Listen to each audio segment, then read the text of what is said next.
Hello everyone, this is Jitendra and welcome to JK Online Classes. In this video, we are going to discuss the chapter The Value of Work. It is chapter 13 from the class 6 social science book. ये class 6 के social science book से chapter 13 है The Value of Work. Okay, तो जो बच्चे CBSE board के हैं और क्लास 6 के हैं तो वो वीडियो के अंत तक जरूर बने रहिएगा बच्चों, क्योंकि इसमें जितने भी इंपॉर्टेंट पॉइंट्स है चैप्टर को वर्ड बाय वर्ड एनसीईआरटी का बुक जो है इसको वर्ड बाय वर्ड एक्सप्लेन किया जाएगा। और जो बच्चे अगर जीके के पर्पज से भी इसे देख रहे हैं तो वो भी अब भी वीडियो के अंत तक जरूर बने रहिएगा, क्योंकि इसमें बहुत सारे इंपॉर्टेंट पॉइंट्स को डिस्कस किया जाएगा। ओके बच्चों, तो जिनको आता है उनके लिए रिवीजन और जिनको नहीं आता उनके लिए शुरुआत। तो इस तरह पे जेके ऑनलाइन क्लासेस हमेशा वर्क करता है। तो अगर आपको पढ़ाई में किसी तरीके का हेल्प चाहिए तो आप जेके ऑनलाइन क्लासेस से फोन नंबर के माध्यम से या फिर वेबसाइट के माध्यम से संपर्क कर सकते हैं। जेके ऑनलाइन क्लासेस यूट्यूब पे भी है, फेसबुक पे भी है, इंस्टाग्राम प्रोफाइल भी है, गूगल बिजनेस प्रोफाइल भी है, व्हाट्सएप चैनल भी है एंड कोरा पे भी है। आप सभी जगह से लाइक फॉलो सब्सक्राइब जरूर करें ताकि आप लेटेस्ट अपडेट से अपडेटेड रहें। और आप मुझे ट्विटर पे भी फॉलो कर सकते हैं। ऑलराइट बच्चों, तो let's start our chapter that is the value of work. Okay, तो चैप्टर का स्टार्टिंग होता है कोटेशन से, जिसमें कहा जा रहा है कि when you are doing any work, कि अगर आप कोई काम कर रहे हैं, do not think of anything beyond, तो इसके अलावा और कुछ मत सोचिए। डू इट एज वर्शिप, जो भी काम कर रहे हैं उसको पूजा की तरफ पूजा मानिए, एज द हाईएस्ट वर्शिप, और इस तरीके की पूजा की सबसे बड़ी पूजा है वो। And devote your whole life to it for the time being, और उस काम को अपना पूरा जीवन समर्पित कर दीजिए। It has been said by the Swami Vivekananda. तो स्वामी विवेकानंद बौद्ध धर्म के प्रचारक थे ये। तो इनके द्वारा ये कहा गया है। क्यों कहा गया है? क्योंकि इनको बस प्रचार करना था, इनको तो कहीं जाकर के खेती करके फसल नहीं उपजाना था, ना ही इनको किसी जाकर के मैनेजमेंट देखना था कहीं किसी प्रकार का। इनको बस बोल देना था कि अपनी जिंदगी पूरा गुजार दो इसी एक ही काम में। तो ऐसा भी पॉसिबल नहीं है बच्चों, किसी एक ही काम में पूरी जिंदगी नहीं गुजारा जा सकता है, क्योंकि शरीर भी बूढ़ा होता है, इंसान भी बूढ़े होते हैं। देखा होगा आपने, बूढ़ों को रिटायरमेंट हो जाते हैं या फिर थक जाते हैं, बीमार पड़ जाते हैं। तो क्या उस समय में स्वामी विवेकानंद बोलेंगे कि तो कॉमन सेंस रहेगा कि बूढ़े हो गए तो काम नहीं करना रहेगा, बड़ों का काम रहेगा सेवा करना। तो ऑब्वियसली तो उस तरीके का सेंटेंस भी तो बोलो। और लेट बच्चों, so leave it, these are the words by the Swami Vivekananda. Further after reading this chapter हम लोग कुछ बड़े सवालों का जवाब दे पाएंगे। तो सवाल क्या क्या हो जाएंगे? What are the different types of activities that people engage in, वैसे कौन कौन से काम हैं जो लोग करते हैं, क्योंकि वो अलग अलग तरीके के कौन कौन से काम हैं जो लोग करते हैं। What is their contribution to our everyday lives, और उन कामों का हमारे रोजमर्रा की जिंदगी में क्या कंट्रीब्यूशन है, उनका क्या हमारा रोल है हमारे रोजमर्रा की जिंदगी में। So these are the big questions which we will answer after reading this chapter. Chapter start होता है कि Anu and Kabir were playing in the park when they saw their neighbour Geeta aunty getting out of a taxi. ये तो अनु और कबीर जो है वो park में खेल रहे थे। तो आप देख सकते हैं कि कॉपी किताब बैग लेकर के पार्क में खेल रहे थे। नहीं पता स्कूल से आ रहे होंगे, ट्यूशन जा रहे होंगे, घर से निकले होंगे खेलने के लिए ही, लिव देम। तो ये लोग पार्क में खेल रहे थे दोनों बच्चे, अनु और कबीर। तो उन्होंने देखा कि गीता आंटी को, जो कि टैक्सी से उतर रही हैं, उनकी पड़ोसी हैं, she was returning home from work, वो काम से घर को वापस लौट रही थी। And was in her uniform, और अपने यूनिफॉर्म में थी, ठीक है, अपनी वर्दी में थी। तो आप यहाँ पे इमेज में देख सकते हैं कि वो अपने यूनिफॉर्म में भी है। A pilot in the Indian force, तो जो गीता आंटी थी वो इंडियन फोर्स में पायलट थी। She is the pride of the whole town, ये पूरे शहर की गर्व की तरह महसूस करवाती हैं। ऑलराइट, तो अब यहाँ पे अनु कुछ कह रही है। Kabir, aunties uniform looks like a lot the one I saw at your house yesterday. अब अनु कह रही है कि कबीर, आंटी का जो यूनिफॉर्म है वो बिल्कुल वैसा ही लग रहा है, अधिकतर बिल्कुल वैसा ही लग रहा है जैसा मैंने कल तुम्हारे घर पे देखा था। But the colour is different, लेकिन उसका रंग थोड़ा अलग है। ऑलराइट, अब अनु के सवाल के जवाब में कबीर क्या कह रहा है कि that uniform on the hanger belongs to my grandfather, वो जो यूनिफॉर्म जो वर्दी तुमने देखा था हैंगर पे जो टंगा हुआ था वो मेरे दादाजी का था। He retired from the border security force, वो बॉर्डर सिक्योरिटी फोर्स से रिटायर किए हैं। And now spends his time, और अब अपना समय बिता रहे हैं वो रिटायर होने के बाद, providing free geography classes to the neighbourhood kids, आस पड़ोस के बच्चों को फ्री में ज्योग्राफी के ट्यूशन पढ़ाते हैं वो। Tending to our vegetable garden, हमारी जो सब्जियां के बगीचे हैं उसकी देखरेख करते हैं। And running errands for the home, और घर की चीजों को लाने के लिए भी थोड़ा बहुत वो मेहनत करते हैं, काम करते हैं। Alright, so these are the work being done by the grandfather of Kabir. Now Anu is discussing something कि my parents run a shop that sells uniforms, मेरे पिताजी, मेरे माता पिता जो है वो एक दुकान चलाते हैं जो वर्दी बेचने का काम करती है, ठीक है। तो अलग अलग तरह के यूनिफॉर्म्स, रेडीमेड यूनिफॉर्म बेचते हैं अनु के पिताजी, तो वो उस दुकान में काम करते हैं। And the other readymade garments, और भी अलग तरीके के जो भी रेडीमेड गारमेंट्स है तो वो सब बनाया जाता है उस दुकान में। Appa leaves early in the morning, अब अप्पा कहाँ जा रहे हैं यहाँ पिताजी को, ठीक है, कि अनु के पिताजी को, कि अप्पा जो है, अनु के जो पिताजी हैं वो सुबह सुबह जल्दी ही घर को छोड़ देते हैं। एंड माँ joins him in the shop after we leave for school, और माँ हमें स्कूल भेजने के बाद पिताजी के पास चले जाती हैं वो इस दुकान में। फर्दर माँ is usually back by the time we return home from school. माँ जो है उस समय तक, जब तक हम लोग स्कूल से घर आए उस समय तक माँ भी वापस आ जाती हैं। She also contributes to a voluntary group that teaches knitting to the women in the community. और वो जो है महिलाओं को सिलाई का भी काम सिखाने का काम करती हैं अपने सोसाइटी में। Further, do you remember my elder brother Rohan. अब अनु कह रही है कबीर से कि क्या तुमको मेरा बड़ा भाई रोहन याद है। You met him when he came to pick me up from school. तुम उससे मिले थे कि जब वो मुझे स्कूल से घर लेने स्कूल आया था लेने के लिए। He is a software engineer, वो एक सॉफ्टवेयर इंजीनियर है, and works in a company that makes computer applications. नहीं तो कंप्यूटर जैसे अपने मोबाइल में एप्लीकेशन चलाते हैं आप, तो उसी तरीके से कंप्यूटर में भी एप्लीकेशंस होते हैं जो बच्चों, तो रोहन जो है वही डेवलप करता है computer applications. On the weekends he volunteers to teach computer skills. Weekends में यानी सैटरडे संडे जैसे समय में वो कंप्यूटर स्किल सिखाता है to those who have joined the youth development program. ठीक है, यूथ यानी युवा, और डेवलपमेंट विकास, और प्रोग्राम मतलब कार्यक्रम, तो युवा विकास कार्यक्रम में वो जुड़ा हुआ है। जो भी बच्चे ज्वाइन होते हैं तो उनको वो कंप्यूटर भी सिखाता है पास के कॉलेज में। अब इस पे कबीर का क्या कहना है कि wow Anu, everyone around us does so many things every day. हमारे आसपास जितने भी लोग हैं वो लोग बहुत सारा काम करते हैं। और बच्चों, so let's explore question answer है, इसे क्वेश्चन आंसर के पार्ट में डिस्कस किया जाएगा। अब आगे कहा जा रहा है different types of activities like the ones discussed above. ठीक है, तो ऊपर में जैसे अलग अलग एक्टिविटीज डिस्कस किए गए हैं, जैसे स्टार्टिंग ही शुरुआत किया गया कि अनु और कबीर से, those are the students who are studying in the park, जो पार्क में पढ़ रहे हैं। उन्होंने गीता आंटी को देखा जो कि पायलट है। फिर अनु ने कबीर के घर पे यूनिफॉर्म देखा था, तो वो यूनिफॉर्म जो था कबीर के दादाजी का था जो कि बॉर्डर आर्म फोर्सेस में थे। और इस तरीके से अनु भी अपने माता पिता और अपने भाई के बारे में बताएं। So these are the activities we have discussed earlier are divided into two groups और कैटेगरीज। तो ये जो एक्टिविटीज, जिन एक्टिविटीज के बारे में हम लोगों ने अभी तक जाना ऊपर में, ये दो ग्रुप्स या दो कैटेगरीज में बटे हुए हैं। कौन कौन से? तो economic activities and non economic activities. अगर बच्चों economic activities and non economic activities.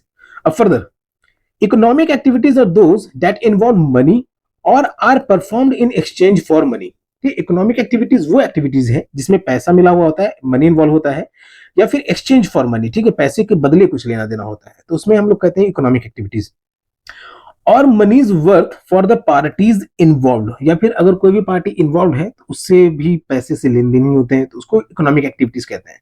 मान लीजिए कि अगर आप चॉकलेट लेने गए दुकान में, ठीक है, डेयरी मिल्क लेने गए आप दुकान में, तो वो जो डेयरी मिल्क लेने के लिए आपने दुकानदार को पैसा दिया, तो वो भी इकोनॉमिक एक्टिविटीज में ही काउंट किया जाएगा बच्चों। लेकिन वो वर्किंग एक्टिविटी नहीं है, उसके बदले आपको पैसा नहीं मिल रहा, आप स्पेंड कर रहे हैं, पैसा किसको मिल रहा है? तो दुकानदार को मिल रहा है। तो it is an economic activity for the shopkeeper. For example, a business person selling school bags in the market. Example के तौर पर हम लोग ले सकते हैं कि कोई ऐसा व्यापारी जो कि स्कूल का बैग बेच रहा है बाजार में।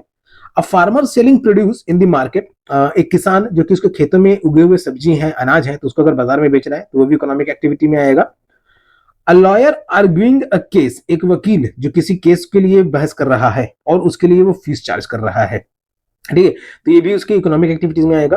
और बच्चों, अगर कोई टीचर, स्कूल में जो टीचर्स हैं वो भी आपको पढ़ा रहे हैं और उसके लिए उन लोग को सैलरी मिल रही है, तो ये भी इकोनॉमिक एक्टिविटी में आएगा। Further, a truck driver transporting goods from one place to another. कोई ट्रक ड्राइवर भी है जो कि सामानों को एक जगह से दूसरी जगह ले जा रहा है।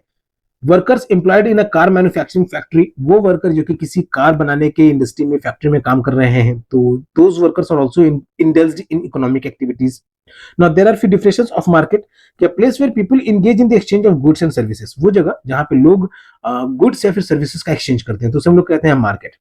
Next is fee. फी का क्या लाएगा? क्या payment made to a person और organisation in exchange for professional advice और सर्विसेज। फी वो पेमेंट है जो कि किसी पर्सन या ऑर्गेनाइजेशन को दिया गया है किसी एडवाइस या सर्विस के लिए। Next, money's worth. Money's worth कहने का मतलब कि पैसे के दाम के बराबर। ओके, लाइक कि अगर आप लोग कभी कभी जिद करते हैं कि मुझे पैसे चाहिए, तो पैसे ना मिलके उसकी जगह अगर चॉकलेट मिल गया उतना ही दाम का, तो वो क्या कहलाए कि मनीज वर्थ। ठीक है, तो इस तरह ये चीजें। Further, non economic activities are those that do not generate income और वेल्थ। नॉन इकोनॉमिक एक्टिविटीज वो हो गए जिसमें पैसा का जनरेशन नहीं होता है, ठीक है, पैसा नहीं मिलता है, but are done out of feelings, लेकिन वो फीलिंग्स के लिए काम किए जाते हैं। लाइक ग्रेटिट्यूड, किसी को धन्यवाद कहने के लिए, लव, किसी के लिए प्यार जाहिर करने के लिए, केयर एंड रिस्पेक्ट, ठीक है, उसके लिए सम्मान या किसी की परवाह के लिए। Alright, so here are few images which can be seen here, left to right, top to bottom, ऊपर नीचे सब जगह। कि अब business person selling school bags, एक इंसान है जो कि बैग बेच रहा है, एक है जो सब्जी बेच रहे हैं। लॉयर आर्ग्यूइंग, ड्राइवर ड्राइव कर रहा है, और कोई पर्सन जो कि कार मैन्युफैक्चरिंग प्लांट में, फैक्ट्री में काम कर रहा है। So these are the economic activities which have been shown in the images. अब हम लोगों ने नॉन इकोनॉमिक एक्टिविटीज जाना जिसमें कोई भी इनकम या फिर वेल्थ से रिलेटेड नहीं होता, they do only for gratitude, love, care, respect. For instance parents cooking food for the family और helping their children with school work. Okay, parents यानी माता पिता जो हमारे लिए या फिर परिवार वालों के लिए वो लोग खाना बनाते हैं, तो उसके बदले तो उन्हें कोई पैसा नहीं मिल रहा है, कोई उनको तनख्वाह नहीं दे रहा है, ना वो पैसा डिमांड कर रहे हैं, तो इसलिए ये सब क्या कहलाएगा कि non economic activities. They are doing it for the gratitude, care, love, respect of the person of the family. School work, youth taking care of the grand parents, वो युवा जो अपने या दादाजी, दादी जी, नाना जी, नानी जी, बुजुर्ग लोगों की जो सेवा कर रहे हैं, तो ये भी नॉन इकोनॉमिक एक्टिविटीज में। Family members helping in the renovation of the house, परिवार के वो सदस्य जो घर की सजावट में मेहनत कर रहे हैं, और तो वो भी नॉन इकोनॉमिक एक्टिविटीज। मान लीजिए घर बन रहा है, तो उस घर में बनाने में भी अगर कोई परिवार का सदस्य जो वो काम कर रहा है, तो उसके लिए भी उसको पैसा नहीं मिलेगा, ठीक है, तो वो भी नॉन इकोनॉमिक एक्टिविटीज में काउंट हो जाएगा। Now here are few examples like parents cooking food, mothers helping children in doing their homework, grandparents doing the gardening work, and few youngsters are teaching. They are doing voluntary work. ठीक है, renovation of the house, ये लोग घर को renovate कर रहे हैं।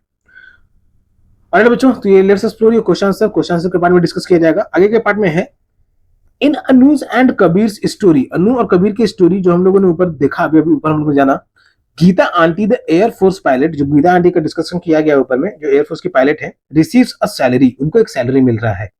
और तो सैलरी क्या हो गया, a fixed regular payment generally paid monthly. तो सैलरी हो गया कि एक फिक्स्ड और रेगुलर पेमेंट है कि हर महीने पे उसको उतना पैसा मिलना ही रहेगा इस काम के बदले। तब गीता आंटी क्या है, एक एयरफोर्स की पायलट है, तो इसीलिए उनको सैलरी मिल रहा है, हर महीने पैसे मिल रहे हैं।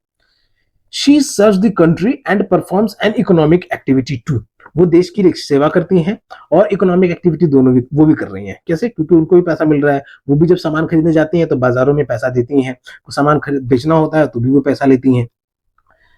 Anu's brother Rohan works for a software company and is given a salary for it. Anu का जो ब्रदर रोहन है, जिसके बारे में हम लोगों ने ऊपर जाना कि सॉफ्टवेयर इंजीनियर है, तो भी एक सॉफ्टवेयर कंपनी में काम कर रहा है और उसके लिए भी उसको सैलरी मिल रही है। ओवर द वीकेंड, और अंत में, सप्ताह के अंत में, he also volunteers at the youth development program, वो जो यूथ डेवलपमेंट प्रोग्राम में भी पार्टिसिपेट करता है अन्नू का भाई Rohan, of the nearby college, ठीक है, पास के कॉलेज में, where he teaches computer skills to young adults, जो वहां पे बड़े बच्चे हैं तो उन लोग को वो कंप्यूटर सिखाता है। This is a non economic activity, तो ये भी एक नॉन इकोनॉमिक एक्टिविटी हो गया बच्चों। फर्दर थिंक अबाउट इट, कुछ कह रहा है सोचने के लिए कि when Kabir's grandfather voluntarily teaches the neighbourhood kids for free, कि जो कबीर के जो दादाजी हैं वो जो अड़ोस पड़ोस के बच्चों को जो ज्योग्राफी सिखा रहे हैं, is that N economic activity और नॉन इकोनॉमिक एक्टिविटी, तो वो क्या है बच्चों, उसका जवाब आप दीजिएगा कि इकोनॉमिक एक्टिविटी है या नॉन इकोनॉमिक एक्टिविटी है। Further types of economic activities, किस किस तरीके के इकोनॉमिक एक्टिविटीज हैं जिसमें पैसे का लेन देन होता है। So Kavya was excited to go to her aunt's house in the village of Kamalapur. अब एक और कैरेक्टर के बारे में लोग जानेंगे, काव्या, तो ये एक्साइटेड है अपनी चाची के घर जाने के लिए जो कि कमलापुर गांव में पड़ता है। On the way she saw that a highway was being built near the village, रास्ते में जब वो गांव जा रही थी कमलापुर की ओर, तो उसने क्या देखा कि एक बहुत बड़ा हाईवे बन रहा है, ठीक है, गांव के पास में एक बहुत बड़ी सड़क गुजर रही है, बहुत बड़ी हाईवे गुजर रही है। And the construction site was abuzz with activity, और जहां पे ये रोड बन रहा था वहां पे बहुत ज्यादा भीड़ जुटा हुआ था, बहुत ही ज्यादा चहल पहल मचे हुए थे। ओके, अबज का मतलब बहुत ही ज्यादा चहल पहल था, मशीनें आना जाना कर रही हैं, वर्कर्स आना जाना कर रहे हैं, धूल मिट्टी उड़ रही है, गड्ढा हो रहा है, कहीं पे स्लैब चढ़ाया जा रहा है, तो अलग अलग तरीके से it was abuzz with activity. Large machines such as excavators and bulldozers were being operated by dedicated technicians. Okay, तो एक्सकेवेटर्स हो गए, बुलडोजर्स हो गए, तो इन बड़े बड़ी मशीनों को वहां के जो भी टेक्नीशियंस थे, जो मशीन ऑपरेट करने वाले थे, तो वो लोग चला रहे थे। So it has been seen by the Kavya on her way to the village of aunty. Next, this new highway promise to reduce the travel time to the nearest town from 5 hours to just 2 hours. तो अब ये जो नया highway बन रहा है गांव के पास में, तो इस नया हाईवे से लोगों को ये सहूलियत मिलेगी कि जो नजदीकी शहर है, ठीक है, सबसे नजदीकी शहर जो है, जो अब तक जहां पे पहुंचने में 5 घंटे लगते थे, वो सिर्फ 2 घंटे में दूरी तय हो जाएगी। Kavya thought that she would be able to visit her aunt more often once the highway was ready. तो काव्या ने सोचा कि अगर वो हाईवे जल्दी बन जाएगा तो वो और ज्यादा समय तक अपने आंटी के यहाँ आ पाएगी, ठीक है, और ज्यादा आंटी के यहाँ आ पाएगी। Since it would take less time to travel there, क्योंकि अब वो हाईवे बनने के बाद सफर करने का समय जो है वो कम हो जाएगा, तो काव्या अपनी आंटी के पास और जल्दी पहुंच जाया करेगी। हैप्पी विथ दिस थॉट, तो वो इसी विचारों में खुश थी Kavya ran to greet her aunt and to eat the delicious jalebies. Kavya जो है वो अपने आंटी को ग्रीट करने पहुंची, नमस्ते करने गई और आंटी उस समय जलेबी छान रही थी तो वो भी खाने लग गई. That she had made, okay, jalebies that her aunt was making. They were joined by काव्या's uncle. तभी वहां पे काव्या के अंकल भी आ जाते हैं. Who had just returned home from work, जो अभी जस्ट काम से घर पे लौटे थे. He is a technician in a construction company. वो एक कंस्ट्रक्शन कंपनी यानी वहाँ पे ऐसा कंपनी जिसमें जो बिल्डिंग बनाने का काम, रोड बनाने का काम या फिर किसी भी तरह का कंस्ट्रक्शन करने का काम करती है तो उसमें वो टेक्नीशियन है. एंड ऑपरेट्स अ बुलडोजर, और वो उस कंस्ट्रक्शन कंपनी में बुलडोजर चलाते हैं. He receives a monthly salary for his services, और उनके इस काम के लिए उनको हर महीना तनख्वाह मिलता है, सैलरी मिलता है. Next, the next day Kavya's aunt woke up early to finish her share of the household chores and left for work. अगले दिन, ठीक है, नेक्स्ट डे काव्या की आंट जल्दी उठ गई और अपने घर के काम खत्म करने के बाद अपने काम पे निकल दी.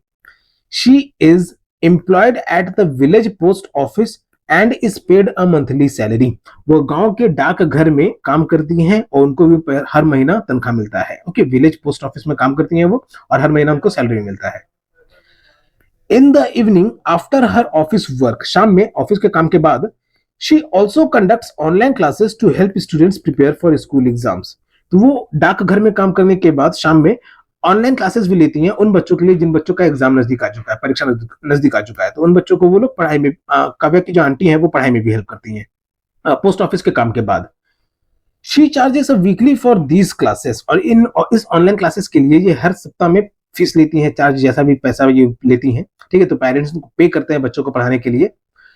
लेकिन यहाँ पे आप देखिएगा डिजिटल इनोवेशन के लिए कि she is taking online classes. ठीक है, ऑनलाइन क्लासेस, बच्चे जो है वो ऑनलाइन पढ़ रहे हैं. ये नहीं कि इनको किसी के पास जाना पड़ रहा है, बच्चों के पास जाना पड़ रहा है या फिर बच्चों को इनके पास उठ करके आना पड़ रहा है. ठीक है बच्चों, तो ये ऑनलाइन उन्हीं बच्चों के लिए कारगर रहेगा जो डेडिकेटेड है पढ़ाई के लिए, जो सिर्फ पढ़ाई के लिए ही ऑनलाइन आ रहे हैं, ये नहीं कि ऑफ ऑफ द चीज के टाइम पास के लिए. फर्दर, ऑन द वीकेंड के एंड में Kavya visited a local mango orchard with her aunt. ठीक है, ऑर्चर्ड का मतलब हो गया फल का बगान. तो सप्ताह के अंत में काव्या जो है वो नजदीकी एक आम के बगीचे में पहुंची अपनी आंटी के साथ to have some delicious mangoes, कुछ आम लेने के लिए. देयर शी सॉ साहिल, वहां पे उसने साहिल को देखा, a farm labourer who was using a tractor to till a farmer's land nearby. तो वहां पे उसने साहिल को देखा, काव्या ने साहिल को देखा, एक खेत में काम करने वाला मजदूर है, फार्म लेबरर है जो खेत में मजदूरी करता है. वो ट्रैक्टर की मदद से खेत जोत रहा था. ठीक है, पास के खेत जोत रहा था. He earns a daily wage for his efforts, और उसको इस मेहनत के लिए हर रोज, ठीक है, डेली वेज मिलता है. डेली के हिसाब से उसको मेहनताना मिलता है. समझिए कि जैसे सैलरी हर महीने मिलती है तो डेली उसको पैसा मिलता है, डेली वेज मिलता है.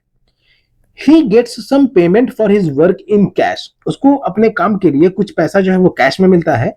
And the remaining part of the payment in the form of mangoes of equal value, और अगर कुछ पैसा बाकी रह गया है तो वो उसे मैंगोज के रूप में मिल जाता है, मतलब कि कुछ आम भी ले लेता है उस बगीचे से या फिर जिसके लिए भी वो काम करता है. The mangoes that he receives as part of his work are called payment in kind. अब जो भी मैंगो उसको मिले हैं उसके काम के बदले में, ठीक है, तो वो मैंगो जो है उसके वेज में काउंट नहीं किया जाएगा. अगर काउंट किया जाता है तो that is kind of cruelty of that master, वो उस मास्टर का क्रूएलिटी कहलाएगा. सो ये जो मैंगो जिसको मिला है वो कहलाएगा पेमेंट इन काइंड, की दान में दे देना काइंड ऑफ. ठीक है, non cash payment that is received for the work performed, कि काम करने के बाद में आपको नगद ना मिल करके कुछ चीजें मिल जानी. Next, think about it. कुछ थिंक करने के लिए कह रहा है बच्चों कि you can recall the various economic activities that people are engaged in. School से घर के बीच में आपको कौन कौन से ऐसे काम दिखते हैं जिसमें लोग, इकोनॉमिक एक्टिविटीज है जिसमें लोग जुड़े हुए हैं. जैसे कोई स्टेशनरी शॉप चला रहा है, कोई फास्ट फूड शॉप चला रहा है, कोई गोलगप्पा का दुकान लगाए हुए है, तो इस तरीके की और भी activities. Further, as we now understand, तो अब हम लोगों ने जाना, economic activities are those that have value in terms of money. Economic activities वो हो गए जिसमें पैसा का कुछ ना कुछ इंपॉर्टेंस है, ठीक है, कुछ ना कुछ वैल्यू है. Economic activities also add value at each stage of the process of transforming something into another form. तो इकोनॉमिक एक्टिविटीज जो है वो उन सब चीजों को भी वैल्यू ऐड करता है जिसमें किसी चीज को बदला जा रहा है. ठीक है, अब कैसे बदला जा रहा है वो हम लोग जानेंगे. This is called value addition, इसको कहा जाता है वैल्यू एडिशन. ठीक है, तो कैसे बदला जा रहा है वो हम लोग यहाँ पे एग्जांपल की मदद से देखेंगे बच्चों.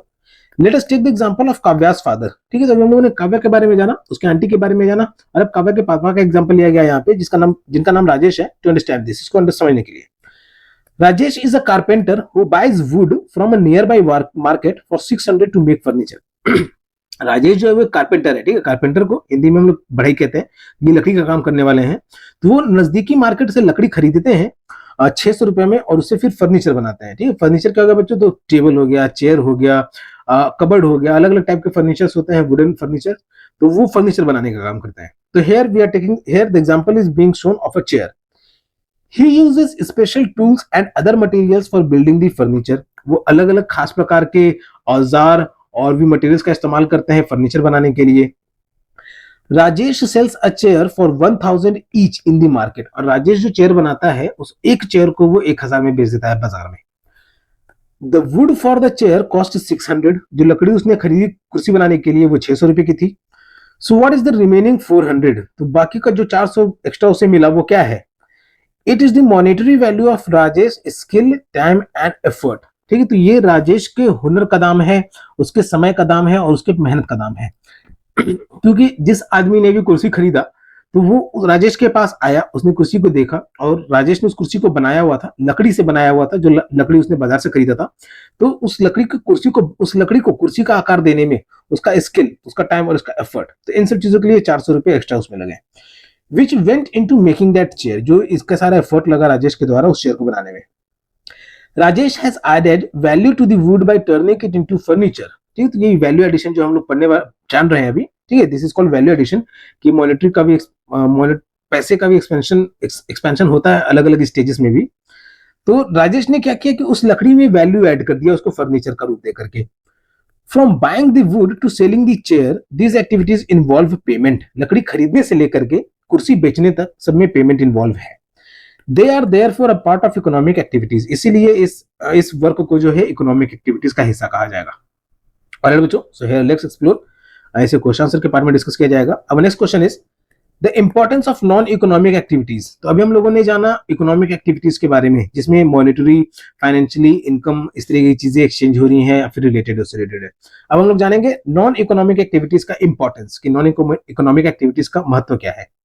तो इसका जो स्टार्टिंग हो रहा है, while non-economic activities may not involve money, non-economic activities में जरूरी नहीं है कि पैसा शामिल ही हो। The value they generate is important in our lives, लेकिन उसके द्वारा जो वैल्यू जनरेट किया जा रहा है वो बहुत ही इंपॉर्टेंट है। नॉन इकोनॉमिक एक्टिविटीज में जो उसका वैल्यू है वो बहुत ही ज्यादा इंपॉर्टेंट है। लाइक सेवा। सेवा आप सब जानते हैं, सेवा करना चाहिए, सेल्फलेस सर्विस, ठीक है, बिना किसी लालच के, बिना किसी मतलब के, तो इस तरीके से सेवा करना कहते हैं। और बच्चों, तो अभी आप लोग बच्चों हो, हर समय सिर्फ सेवा भी नहीं कर पाओगे, क्योंकि बड़े होगे तो सब आपसे पूछेंगे भी कि कितना कमाते हो। तो सेवा करके आप कमा नहीं पाओगे, ठीक है, कमाने के लिए आपको काम करना पड़ेगा। तो हर समय सेवा भी नहीं कर पाओगे बच्चों। तो जैसे जैसे आपके बड़े होते जाइएगा तो ये सिर्फ सेवा का ध्यान नहीं रखिएगा, कमाने का भी ध्यान रखिएगा। क्योंकि सेवा, अगर सिर्फ सेवा करते रहिएगा तो लोग आपका फायदा भी उठाने लग जाएंगे। ठीक है, कि फ्री में ये बच्चा, ये आदमी, ये इंसान फ्री में काम करता है, लोग आके फ्री में अपना काम करवा के चल जाएंगे। और आप बस क्या कहते हैं, कपिल शर्मा का शो था, एक बहुत ही ट्रेंडिंग शो आया था जिसको क्या कहते थे, बाबा जी का ठुल्लू। ठीक है, तो आपके हाथ में सिर्फ बाबा जी का ठुल्लू रह जाएगा बच्चों। सो इसीलिए सेल्फलेस सर्विस होता है, लोग करते भी हैं, और वही लोग करेंगे जिनके पास उतना एनफ है कि वो सेल्फलेस सर्विस कर पाए। ठीक है, अगर कोई भिखारी को आप कहिएगा कि वो जाकर के गरीबों को दान दे, तो पहले से ही भिखारी है, वो किसको दान देगा। ठीक है, तो इसलिए सेवा सबके लिए जरूरी नहीं है। आप लोग अभी बस पढ़ाई पे ध्यान दीजिए और फिर आगे काम पे ध्यान दीजिए। सेवा आप करना शुरू कर दीजिएगा कभी ना किसी समय आने के बाद। फर्दर, तो सेवा, सेल्फलेस सर्विस के बारे में और ज्यादा डीपली हम लोग क्या जानेंगे। We see seva in many places such as temples, gurudwaras, mosque and churches. हम लोगों को सेवा बहुत सारी जगह पे देखने को मिलता है, जैसे मंदिर हो गया, गुरुद्वारा हो गया, मस्जिद हो गया या फिर चर्च हो गया। ठीक, तो ये सब धार्मिक जगह है जहाँ पे लोग सेवा कर रहे हैं। इसके अलावा भी और बहुत सारे ऐसे एनजीओज हैं, संस्था है जहाँ पे लोग सेवा करते हैं। और वही लोग सेवा करते हैं जिनके पास उतना एनफ है कि उनके पास शायद सोर्स ऑफ इनकम होगा, उनके पास कहीं ना कहीं से पैसा आ रहा होगा, या पहले से ही उनके पास उतना पैसा होगा कि वो उतना समय दे पा रहे हैं सेवा करने को भी। नहीं तो आपने देखा होगा एक रिक्शा पुलर को, ठीक है, जो रिक्शा घिसता है, तो वो कितनी मेहनत से दिन भर मेहनत करके पैसा जुटा रहा है। अब आपको लग रहा है कि वो दिन भर मेहनत करने के बाद शाम में जाकर के किसी का सेवा करने की तरह मेहनत कर पाएगा उस तरीके से। तो इसलिए हर जगह सेवा जरूरी भी नहीं है। ये चैप्टर्स में थोड़ा बढ़ा चढ़ा करके बता दिया जाता है। मैं बढ़ा चढ़ा करके क्यों कह रहा हूँ, मैं सही कह रहा हूँ, गलत भी नहीं कह रहा हूँ। ठीक है बच्चों, तो yes, these are the selfless services they do, but not by everyone और not for anyone. Further, for instance, langars और कम्युनिटी किचन्स और gurudwaras serve food to every visitor for free. ठीक है। तो ये टेम्पल हो गए, गुरुद्वारा हो गए, इन सब जगहों पर लंगर लगते हैं जहाँ पे हर आगंतुकों को फ्री में भोजन कराया जाता है। ठीक है, तो ये भोजन कराने का काम वहां के लोगों के द्वारा किया जा रहा है, जो वहां पे शायद पैसा वो लोगों ने चंदा से जुटाया हो, किसी भी माध्यम से जुटाया होगा, लेकिन वो क्या कर रहे हैं, सेवा कर रहे हैं। These practices foster a sense of satisfaction and gratitude. ठीक है, तो ये प्रैक्टिसेस जो है एक सहानुभूति और धन्यवाद प्रकट करने का तरीका है। फॉर व्हाट वी हैव, हमारे पास जो भी है उसके लिए। ठीक है, तो जिनके पास है सिर्फ वही ये कर पाएंगे बच्चों, ये भी ध्यान रखिएगा। ठीक है, जैसे एग्जांपल दिया अभी आपको कि कोई भिखारी जाकर के सेवा करने का नहीं सोच पाएगा क्योंकि वो खुद अभी भीख के भरोसे बैठा हुआ है। हाँ, और अगर कोई अमीर भी जाएगा, कोई ज्यादा अमीर भी जाके सेवा करने लगेगा तो उसके ऊपर फिर बहुत सारे कंपनियां हैं। ठीक है, जैसे सीबीआई हो गया, सीआईडी हो गया, ईडी हो गया, अलग अलग तरीके की सरकारी कंपनी है, वो उनके पीछे पड़ जाएगी पूछने के लिए कि आपके पास इतना पैसा कहां से आया। ठीक है, तो वो सरकार इस बात का भी ध्यान रखे कि और कौन कौन से रास्ते हैं लोगों को पैसा कमाने के लिए, सिर्फ वही रास्ते बनाए जिसमें गलत तरीके से पैसा ना आ सके। बहुत सारे फैक्टर्स हैं, आगे क्लासेस में जैसे जैसे आप बड़े होइएगा तो सब चीज डिस्कस किया जाएगा, आपको और सोसाइटी से अच्छे तरीके से अवगत कराया जाएगा बच्चों। Society has changed a lot and they can also a way of contributing to society without expecting anything in return. ठीक है, तो बिना किसी आशा के वो लोग सेवा करते हैं। Here you can see temple distributing prasad to devotees, श्रद्धालुओं को प्रसाद बांटा जा रहा है मंदिर में। लंगर एट द गोल्डन टेम्पल। ठीक है, तो गोल्डन टेम्पल में लंगर चल रहा है। स्वच्छ भारत अभियान, एक अभियान दिखाया गया जिसमें बच्चे कचरे साफ कर रहे हैं। ओके बच्चों, तो अब इन बच्चों का कचरा साफ करने का मोटिव ये है कि इनके स्कूल का नाम होगा। ठीक है, इनके स्कूल का नाम होगा, कुछ ना कुछ काम होगा, तो इसलिए इन बच्चों के द्वारा ये काम करवाया जा रहा है। फर्दर अब हम लोग जानेंगे the strength of community participation. ठीक है, सामुदायिक का जो पार्टिसिपेशन होता है किसी भी नॉन इकोनॉमिक एक्टिविटी या इकोनॉमिक एक्टिविटी, तो उसमें कितने लोग शामिल हो रहे हैं, किस तरीके से शामिल हो रहे हैं। तो शुरुआत हो रहा है कि द स्वच्छ भारत अभियान is based on the collective efforts of all Indian citizens. कि ये स्वच्छ भारत अभियान है, ये सबका मिला जुला प्रयास है भारतीय नागरिकों का, to keep our surroundings clean, कि हमारे आसपास का माहौल जो है वो साफ सुथरा बना रहे। Individually we keep our homes and surroundings clean. अकेले हम लोग अपने घर को और अपने आसपास के माहौल को तो साफ रखते ही हैं। People have also come together to clean up streets. लोग जो है वो लोग सड़कों को भी साफ करते हैं मिलजुल करके, रोड्स, बड़े बड़े रोडों को भी साफ करते हैं, पार्क बगीचों को भी साफ करते हैं, एंड अदर पब्लिक प्लेसेस, और पब्लिक प्लेसेस को भी, एंड कम्युनिटी एरियाज, जहां पे भी लोग जुटते हैं तो वैसी जगहों को भी लोग साफ करते हैं। Together these efforts led to a clean home. और इस तरीके से हम लोग अपने घर को, अपने अड़ोस पड़ोस को, अपने समाज को और अपने देश को साफ रखेंगे। और बच्चों एक फन फैक्ट बताना चाहूंगा कि ज्यादा साफ सफाई पे भी ध्यान दीजिएगा तो सब आपको पागल भी कहने लग जाएंगे, क्योंकि साइकोलॉजिकल टर्म है, आप ये डिस्कस कर सकते हैं। अगर कोई बड़ा मना करता है इसको तो वो झूठ बोल रहा है आपसे। ठीक है, एक साइकोलॉजिकल टर्म है कि अगर आप ज्यादा साफ सफाई पे भी ध्यान देने लग जाइएगा तो लोग उसे पागल कहने लग जाते हैं। तो इसलिए इतने भी स्वच्छ भारत अभियान में मत घुस जाइएगा कि आप झाड़ू लेकर के चौराहे पे निकल गए साफ करने के लिए, आपके मम्मी पापा खोज रहे हैं कि बेटा कहाँ गया। Alright, further, another example of collective community participation is the celebration of one महोत्सव। ठीक है, तो कलेक्टिव कम्युनिटी पार्टिसिपेशन जिसमें बहुत सारे लोग मिलकर के जुट रहे हैं किसी कार्यक्रम के लिए, तो एक एग्जाम्पल हो जाएगा वन महोत्सव का। ठीक है, जो कि फेस्टिवल ऑफ फॉरेस्ट का फेस्टिवल यानी जंगल का फेस्टिवल कहा जाता है इसे। In India to promote awareness about the values of trees and the conservation. तो ये वन महोत्सव मनाया जाता है ताकि हमें पेड़ के बारे में जानकारी मिल सके और उनके महत्व के बारे में जानकारी मिल सके।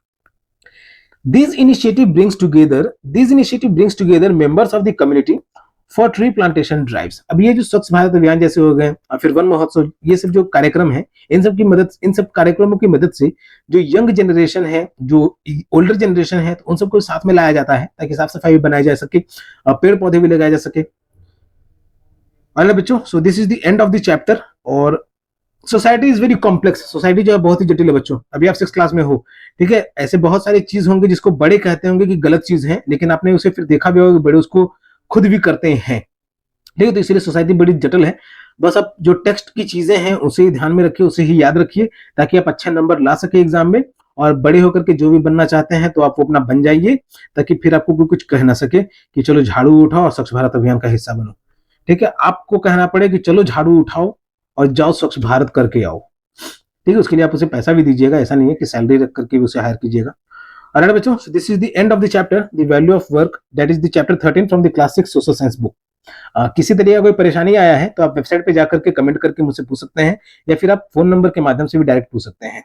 ओके, और किसी तरीके का पढ़ाई में हेल्प चाहिए तो आप फोन नंबर से या फिर वेबसाइट से संपर्क कर सकते हैं। जेके ऑनलाइन क्लासेस आपको यूट्यूब पे, फेसबुक पे, इंस्टाग्राम प्रोफाइल पे, गूगल बिजनेस प्रोफाइल पे व्हाट्सएप चैनल पे एंड क्वारा पे भी मिल जाएगा। आप सभी जगह से लाइक फॉलो सब्सक्राइब जरूर करें ताकि आप लेटेस्ट अपडेट से अपडेटेड रहें और आप मुझे ट्विटर पे फॉलो कर सकते हैं। ठीक है बच्चों, तो जिनको आता है उनके रिवीजन और जिनको नहीं आता उनके लिए शुरुआत। यहाँ तक बने के लिए धन्यवाद। वीडियो को लाइक करें, अपने फ्रेंड के साथ भी शेयर करें। तब तक के लिए keep subscribing, keep supporting, keep loving and keep learning. Thank you.